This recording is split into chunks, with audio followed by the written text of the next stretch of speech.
আসসালামু আলাইকুম। Welcome back to my channel. আশা করি আপনারা সকলেই ভালো আছেন। আমিও আল্লাহর রহমতে ভালো আছি। আজকে আমি আপনাদেরকে তৈরি করে দেখাবো ডিম দিয়ে জালি কাবাব। কিভাবে খুব সহজে ডিম দিয়ে জালি কাবাব তৈরি করতে হয় সেই পদ্ধতিটাই আজকে আমি আপনাদেরকে দেখাবো। ভিডিওটা না টেনে সম্পূর্ণ প্রসেস দেখতে থাকুন। আমার চ্যানেলে নতুন হয়ে থাকলে চ্যানেলটি সাবস্ক্রাইব করে দিবেন। এখানে আমি আলু আর ডিম সিদ্ধ করে নিয়েছি। একটি বড় সাইজের আলু নিয়েছি আর নিয়েছি দুটো ডিম। এখন আলু আর ডিমটাকে ভালো করে গ্রেট করতে হবে।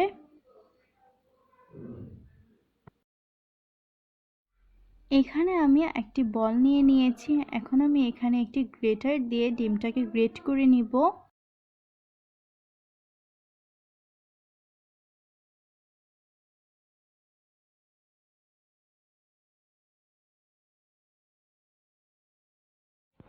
আমি এখন আরেকটা ডিম নিয়ে নিয়েছি। আমি এটাকেও গ্রেটার দিয়ে গ্রেট করে নিব। হাতের চেয়ে গ্রেটার দিয়ে গ্রেট করলে ভালো হয় বেশি।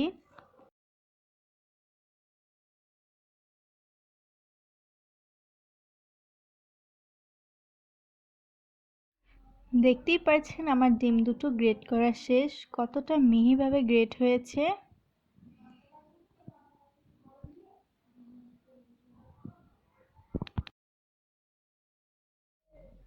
এখন আমি আলুগুলোকেও গ্রেট করে নিব।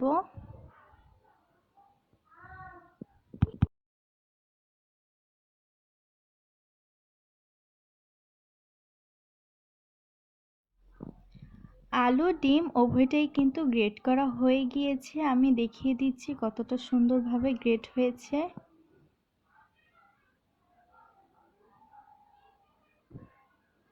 দেখতেই পাচ্ছেন কতটা সুন্দরভাবে গ্রেট হয়েছে। এখন আমি এখানে মশলা দিয়ে দিব 1 কাপ বেরেস্তা। এখানে কাঁচা পেঁয়াজটা ইউজ করবেন না। আর দিয়ে দিব পাউরুটি ভিজিয়ে রেখেছিলাম। এখন এখানে দিয়ে দিব 1/2 চামচ হলুদের গুঁড়ো, দিয়ে দিব 1/2 চামচ কাঁচামরিচ, দিয়ে দিব 1/2 চামচ চিলি ফ্লেক্স, দিয়ে দিব স্বাদ মতো লবণ। এখন এখানে দিয়ে দিব 1/2 চামচ ধনিয়ার গুঁড়ো, দিয়ে দিব 1/2 চামচ জিরার গুঁড়ো আর দিয়ে দিব গরম মশলা। সব উপকরণগুলো দেওয়া হয়ে গিয়েছে। এখন ভালো করে মাখিয়ে নিব।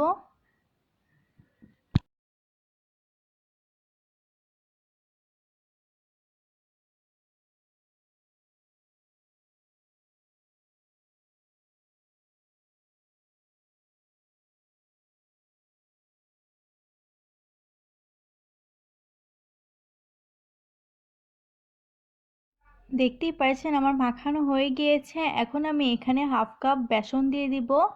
বেসনটাকে আমি আগেই ভেজে রেখেছিলাম।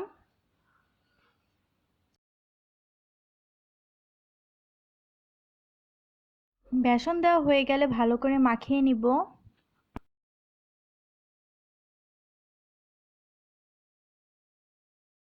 দেখতেই পাচ্ছেন আমার মাখিয়ে নেওয়া হয়ে গিয়েছে।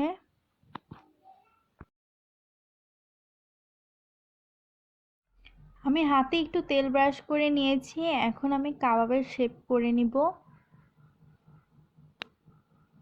দেখতে থাকুন আমি কিভাবে করি।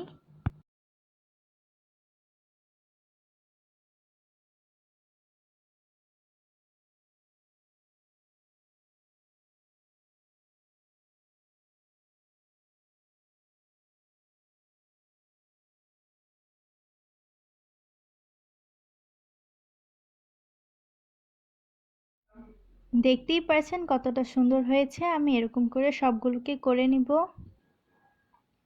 দেখতেই পাচ্ছেন আমার সবগুলো কাবাব কিন্তু একদম রেডি। এখন আমি এইগুলোকে ভেজে নিব।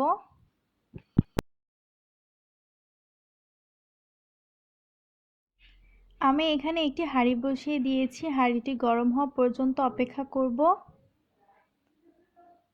হাঁড়িটি গরম হয়ে গিয়েছে। আমি তেল দিয়ে দিব।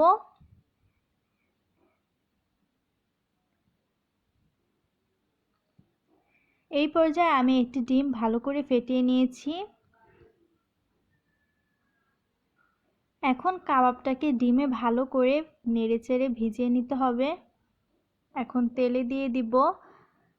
তেলে দিয়ে দেওয়ার পর হালকা ডিম নিয়ে হাতে কাবাবের উপর ছিটিয়ে দিতে হবে, যেহেতু এটা জালি কাবাব।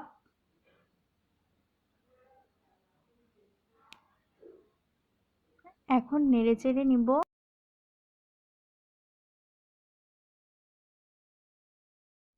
আমার কাবাব কিন্তু ভাজা শেষ হয়ে গিয়েছে। এখন আমি উঠিয়ে দেখাচ্ছি কেমন হয়েছে। দেখতেই পাচ্ছেন আমি কিন্তু কাবাবগুলোকে উঠিয়ে নিয়েছি, কতটা সুন্দর হয়েছে। আশা করি আমার ভিডিওটি আপনাদের কাছে ভালো লেগেছে। ভালো লাগলে অবশ্যই ভিডিওতে একটি লাইক দিয়ে দিবেন, কমেন্ট করে জানাবেন আমার রান্না কেমন হয়েছে। আমার চ্যানেলে নতুন হয়ে থাকলে চ্যানেলটি সাবস্ক্রাইব করতে ভুলবেন না, পাশে থাকা বেল আইকনটি বাজিয়ে দিবেন। আজকে এই পর্যন্তই, দেখা হবে অন্য কোনো রেসিপি নিয়ে। সেই পর্যন্ত ভালো থাকবেন, সুস্থ থাকবেন। আল্লাহ হাফেজ।